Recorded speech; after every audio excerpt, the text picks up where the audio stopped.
What's up guys and welcome. You are watching Fazi Fitness.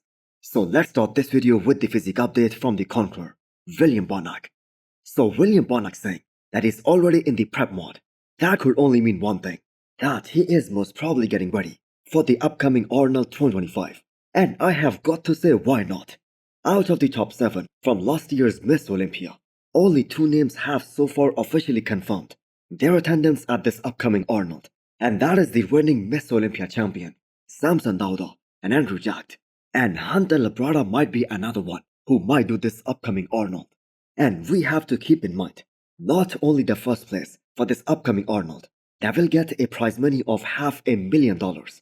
The overall prize money, that is also going up for the top 5. So if William Bonac can place as high as top 3, that is gonna be a big payday for him. And again, I have got to say, after the Olympia this year, no one is gonna dare count him out. Because from him not even being considered for the Olympia top 10 in any of the predictions, to placing 7th in the world, beating guys like Rafael Brundle, Brandon Carey, and so many others like Akeem Williams, John Jewett, he just proved himself again that he has what it takes to be the best in the world, even at the age of 42. Now, as a former 2 times Arnold Classic champion, the promoters at the Arnold, they will be happy to have him another time compete at that big show. And honestly, I think you guys will agree that he looks extremely impressive at 7 weeks post Olympia this year, and he is in the rebuilding phase at the moment. And ever since his comeback this year, he has been getting better and better with every passing show. Next up, we have an update from Hassan Mustafa, the Egyptian tank, who is looking so massive in the off-season phase. So just like Samson Dauda, he is only one of the few guys who weighs over 300 pounds at the moment. And the thing is, he can grow even more. But he doesn't intend to do that, because he doesn't need more size.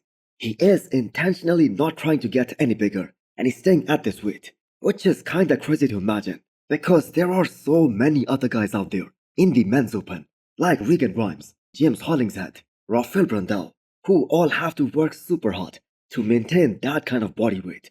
So considering how bad this year went for Hassan Mustafa, I won't be surprised if he goes back to AJ Sims. Now, out of all the coaches that Hassan Mustafa has worked with in the last few years, and we have to keep in mind, there have been so many, AJ Sims was the only one who was very consistent with Hassan Mustafa, and he always brought him in superb conditioning in every single show these guys did together. So there were definitely some mistakes made by Hassan during the beginning of his pro career. Now, we have no idea who advised him to chase more size, because looking back at Tampa Pro from 2019, his symmetry at that show, that looked at his best. He had a very good V-taper back then. And if we compare that look to his recent looks from this year, he is definitely bigger, no doubt. But his waistline also got really big, really wide, which totally negates all the additional size that he has put on in the last few years. So Hassan himself admits that Tampa Pro 2019, that was the best look of his career, and he was working with Chris Aceto at that time. So Hassan did 2 shows this year, Chicago Pro and Van Pro, and he had the ability to win both these shows. And I'm gonna go as far as saying this, he should have won these shows, if only he brought the conditioning. So the man is trying to stay lean at the peak off-season phase, so that when he starts his prep, it would be a smooth process to get really shredded. Next up is the physique update of Urs Klashinsky. So Urs's rise to the top at this past Miss Olympia, that is one inspiring story. Although I do get it, he was top 3 from last year's Miss Olympia as well. But what we saw happened at the Arnold this year, every single one of us counted him out, because he got beat by Wesley, Ramon, and Breon as well. So remember, he gave a statement that he's gonna be the one to dethrone Chris Bumstead this year, and he really got rolled over this.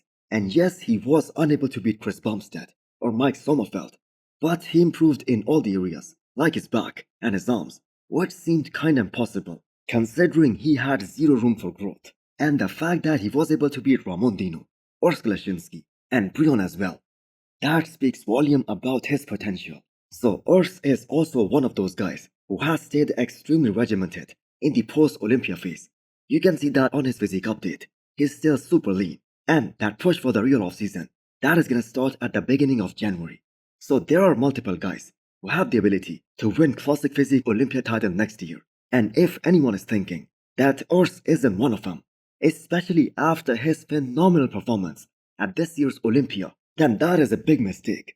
Now he has the same height as Chris Bumstead, the closest structure to C-Bum, and he has been one of the most conditioned, the most ripped guy in classic physique division. The main question is that whether Urs goes for this upcoming Arnold, which he can definitely win, or he looks at the bigger picture and just focuses on winning the Olympia. Fabian Sylvian announces his retirement from competitive bodybuilding for the second time in his pro career. Now some of you guys might remember that. He also made that announcement after making his debut in the men's open class back in 2022 when he competed against the likes of Hassan Mustafa and Theo Liguerrier, and he stated that he's going to be focusing on a different career, like acting. But this time his retirement announcement, that makes a lot more sense because it is directly linked to his health and what happened at the Olympia stage this year. Because Fabian felt so miserable on the stage that he just did his individuals and he did not even get back on the stage when the call-outs were being done during the prejudging. So he was diagnosed with some sort of cancer.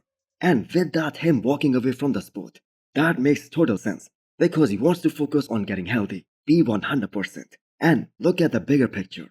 Now, I personally think he looked really awesome at the Olympia this year. He never had that sort of conditioning ever before in his career, and he has got some of the best V-taper, especially from the front, arguably the best arms in Classic. But right now, he has put an end to his career as a competitive bodybuilder. Hopefully he gets healthy and pursues whatever makes him happy. The year 2025 is gonna be the year of comebacks. So this year we saw one of the best from UK, Sazan Hiriti, get back on the stage in Spain after a gap of 6 years, and he finished 4th behind Michael Crizo, William Bonac, and Barros Tabani. So in 2025, Sazan wants to return to the stage with more size because conditioning wise, he was totally on at this year's Emperor Classic Spain as well. And we have to keep in mind, he stepped on stage in order to test himself against the current IFBB pros. So Sazan has the ability to bring the conditioning, get really shredded, and he has been working super hard to gain back the size in this off-season. And in 2025, he is gonna be another one, aiming for his first ever Miss Olympia qualification. So I really wonder how his career would have turned out if he did not stop competing back in 2018. He was beating all these guys, like Rafael Brandel, Lionel Bayeki at that point. So his Cali Pro look from 2018, that look was probably the best of his career, but he chose to focus on his family and his coaching career. So how much more can he offer to the men's open plus in the future? Well, we shall see that in 2025 when he returns as a bigger version of himself. So hit the thumbs up button if you liked the video and smash the subscribe button if you wanna come back for more. Thanks for watching.